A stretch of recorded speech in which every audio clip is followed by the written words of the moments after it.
Good afternoon and welcome to Willow's Green Permaculture. Today I'd like to talk to you about instant gardens. I'm going to show you how we set this garden up behind here, which is our kitchen compost garden.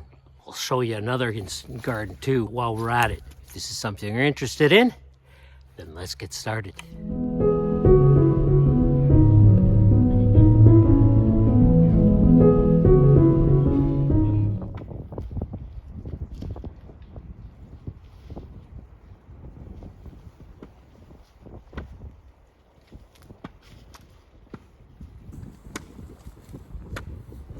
So to begin with, I am dismantling our Straw Bale kitchen compost garden. Still partially frozen, that's why they're giving me some work here. Wow.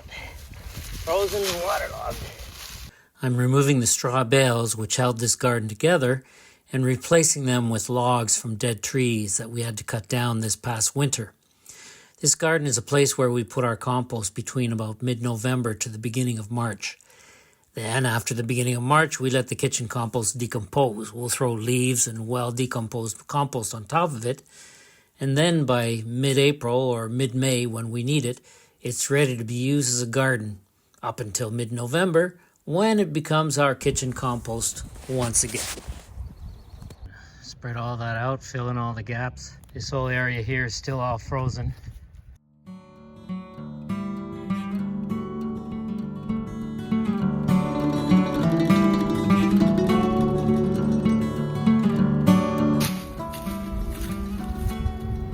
Coconut. Oh, goodness. That's the meat in there shaking around.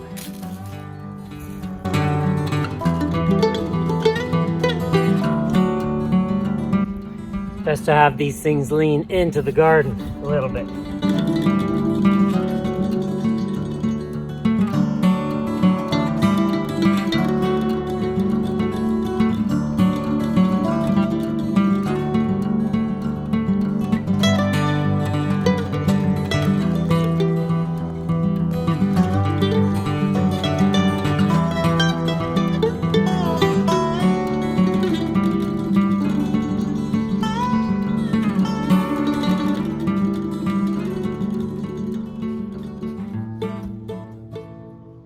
All done for today. Now I'm just waiting for the rest of those straw bales to thaw so I can pull them out and then put the rest of these logs in place along with a couple more that are out back. And this extra straw is going to go on top of here and on top of these two gardens where we plant watermelon. I'm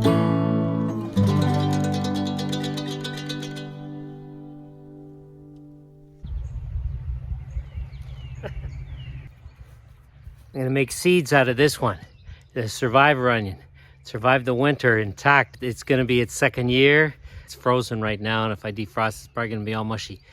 But it's in its second year, so it's going to go to flower and go to seed. So I'm going to plant it somewhere and get some flowers from it. In a big pot in front of the house in full sun, where it's going to flower early and give us some seeds early.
that I got these logs here, I can use a ramp and dump my compost onto this garden, because I couldn't use a ramp on the straw bales. It would have crushed them.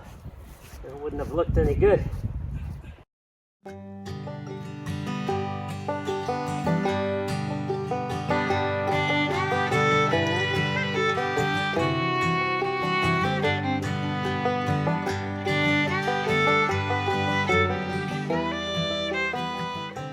I can reach right into the center leaning on these logs. Whereas if I leaned on the straw bales, I crushed them, and so they rotted more quickly and they became not so attractive more quickly. Although we used the straw bales for 5 years with this garden and they worked. In those 5 years we had to replace them about every year and a half. The old ones just turned into compost. I don't have to put a very thick layer of compost on top of here. It's more just for show than anything else, for aesthetics, because what's under this compost, as you saw, is the rotting straw bales, and what's under that, directly under that, is all our kitchen compost from November until a few weeks ago, till let's say the beginning of March. And under that is the same thing repeated over the last 5 years. We had a handful of smaller logs surrounding the straw bale garden, which was our kitchen compost. In the previous 5 years, they weren't as tall and there weren't as many. We used them for seating around that garden, and we also used them to hold up the straw bales as they started to rot. And they lasted us 5 years.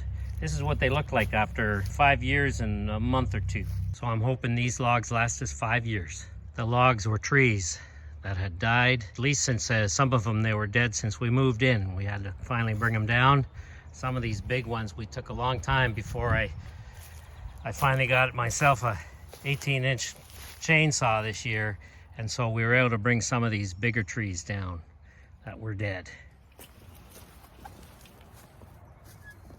So this is another instant garden we're using. These are straw bales that we used as a decoration for our wedding last summer. And they spent the whole winter outside, but now these straw bales are decomposing. I can feel the heat under here. We could actually plant directly into the straw, but to make it a little bit easier, I'm going to show you what we're going to do. Just to make this a little bit easier, we're going to turn this into a nice little chocolate cake, or a nice big chocolate cake, I should say.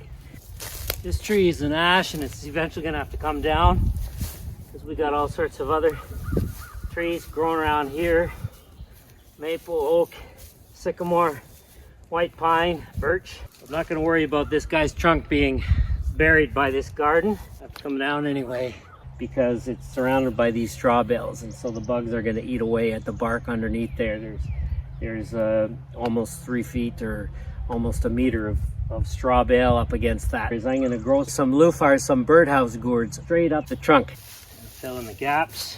I'm just going to throw some compost on top of here, just to give something to have the seeds or the transplants to be able to be transplanted into, but then the roots are just going to grow right down into this straw. This is a good growing spot because there's lots of water available. So right there in that straw, we're going to be planting carrots and onions.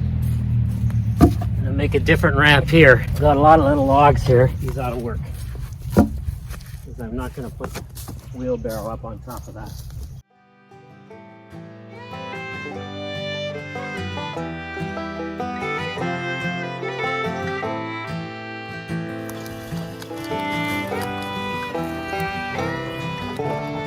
The challenge here is the angle. That should do it. I hope. Be careful. Trip and fall and make a huge mess. I don't need a thick layer, because the roots are just going to go crazy in this straw, because the straw holds a ton of water, and of course under the straw there's a whole bunch of water back here. So this is a form of chinampa. This is a true chinampa because there's water under here. It's the water, the soil is waterlogged, and so the roots are going to go through the thin layer of compost that this is going to make. They're going to go crazy spreading around this straw here, and if ever things get dry in the summer, there's going to be water down below.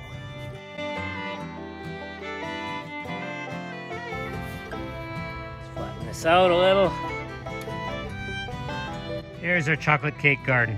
Gonna plant some onions in here, probably also some carrots that will be able to finish growing after the onions are done. And I think I'm gonna put some loofah growing up there,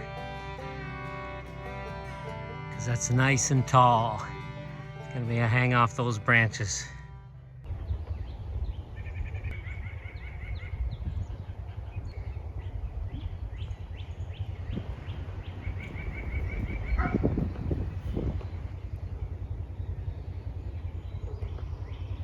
So I hope you liked the video. Hope you found it interesting and you learned something from it. If you enjoyed it, then please share with your friends and give it a thumbs up. Don't forget to leave a comment or ask a question. I love answering your questions and responding to your comments. And also, if you haven't done so yet, then subscribe to our channel. Support what we do here just by subscribing, because that way maybe you'll see some more of our new videos coming up. Thank you very much for watching. Have a wonderful week, and we will see you next time.